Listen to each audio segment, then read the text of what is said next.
Oh, hi, my name is Susan, and today I want to talk about karaoke or karaoke etiquette. These are guidelines that I've curated over many years of participating in karaoke parties. Since we're nearing the holidays, I thought this would be the perfect time to finally talk about it. Number one, stay present, limit side conversations. Keep conversations limited and pertaining to the karaoke party only. You don't need to talk about your cousin getting a divorce or your kids or that rude person at Target, and especially not to the people who are across the room or across the lap or over the head or behind the back of the person who's singing. Even if you try to have a conversation, the room is already really loud from the music, so you will naturally get louder and distract from the party, especially if a bunch of you have corralled into one corner of the room or in the middle of the room. If everyone wanted to have a conversation, then it really should have been a dinner. So please respect that it is a karaoke party and the purpose of that party is karaoke. It is singing,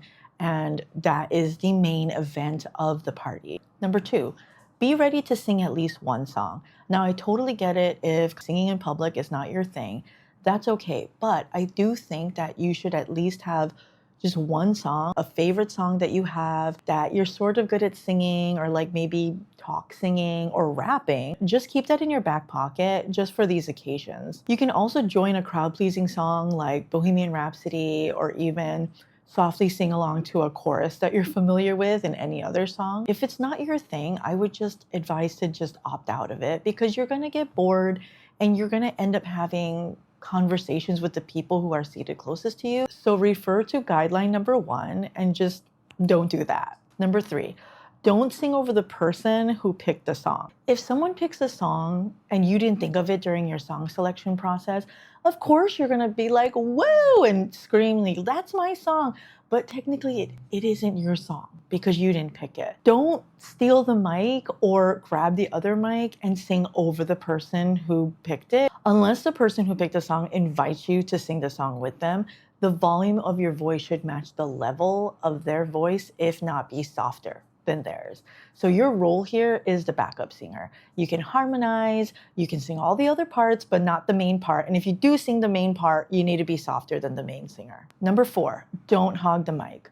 Hogging the mic is an age-old no-no when it comes to karaoke. But if you're at the kind of party that I'm talking about, the room needs warming up, everyone's having like side conversations, then you're more than welcome to stack in those party songs that are really going to get like the room fired up. You know, I'm talking about like, I don't know, back in my day, it was like, maybe like Usher's Yeah, and like the Yin Yang Twins.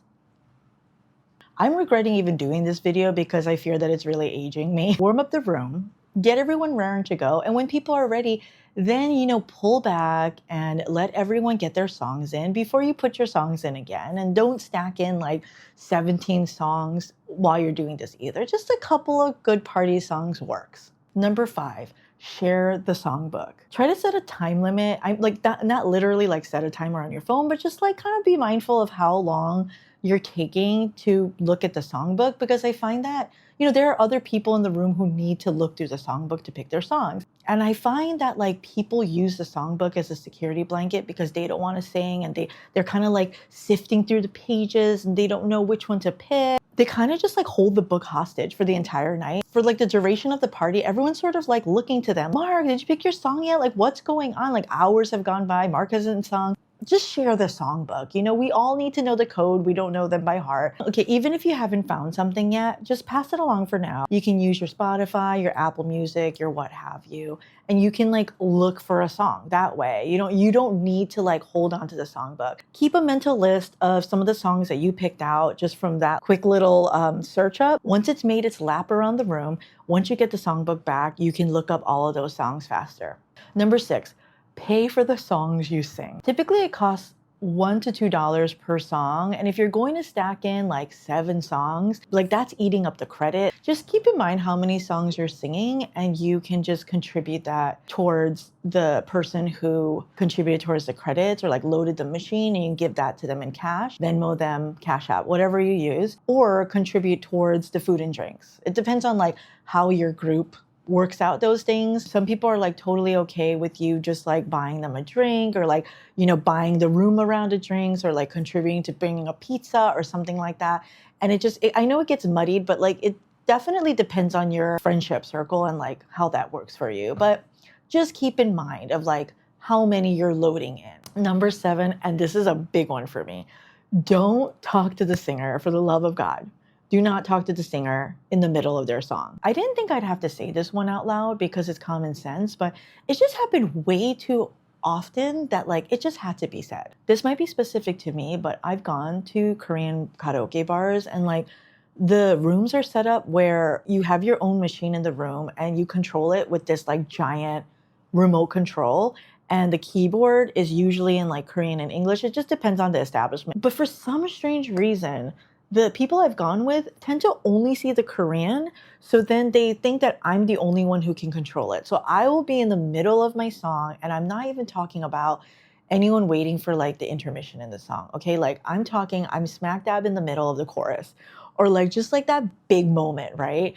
And someone's like yelling at me from across the room to plug in their song. Susan, 57820. I just can't ignore the person. And I'm just like too nice to be like, shut the f up. So usually I'm just like, oh, okay. And like in the middle of my song, like I'm like grabbing the remote and I'm like trying to like plug it in for them as I'm singing. I've even had people try to have like deep conversations with me. And I'm just like, it's very strange to me. It is just so bizarre. Number 8, clap for everyone. Always give applause at the end of a song, even if it was a shaky performance. It's hard enough to put yourself out there. Anyone who sings in public, like you're really vulnerable, okay? So just like that person deserves an A for applause. If you're someone who violates point 1, having side conversations, then at least keep tabs on when the music starts and ends, even though if you're half paying attention, but you can tell when like music suddenly, like when it starts and when it suddenly stops, because when it stops, you can finally give that like polite golf clap at the end, even though you were having the conversation I told you not to have. Number 9, keep the mic clean. Be mindful of how close you are to the mic. If you're the kind of person who puts like your whole mouth on it, if you're singing a song that you really love, you're really in the moment, you're a little tipsy because you're also drinking. It's okay to give it your all and have your moment and have that spotlight on you. Like, I think that's great. And I celebrate that. But obviously you're not always sure of how like spitty you were being or how saliva inducing that rendition of whatever song you chose was. Some karaoke bars have a little shower cap they use to cover the mic. But if they don't have that, just give it a quick wipe before you pass it along. Number 10, clean the room before you leave. This isn't just like exclusive to karaoke parties. I just find that people try to leave in the middle of a party because they don't want to help clean at the end of it.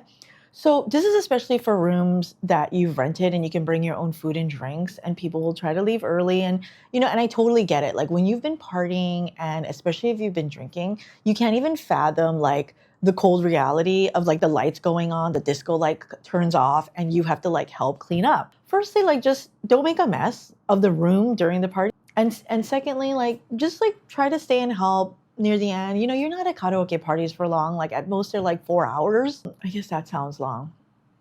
3 hours? That still feels long. If you've like committed to a karaoke party, especially if it's someone's like birthday or something, then you kind of want to stay till the end and help them clean up. But if you absolutely need to leave in the middle of the party, then make sure that, you clean up after yourself, you clean up your area, like the paper plates of your half-eaten food or empty bottles or like a pizza box, you can take that with you on your way out. And of course, like make the contribution before you leave, right? Like pay towards the room, pay towards the food and drinks if you ordered any, if it is that kind of establishment, and pay towards the song. Just make sure you are cleaning up after yourself and you're not leaving someone with the tab at the end of the night. Well, that's all from me. If you have any more rules, guidelines, whatever you call them, I'd love to see them in the comments and complain along with you. And I wish you many invitations to fun and unforgettable karaoke parties. Okay, bye.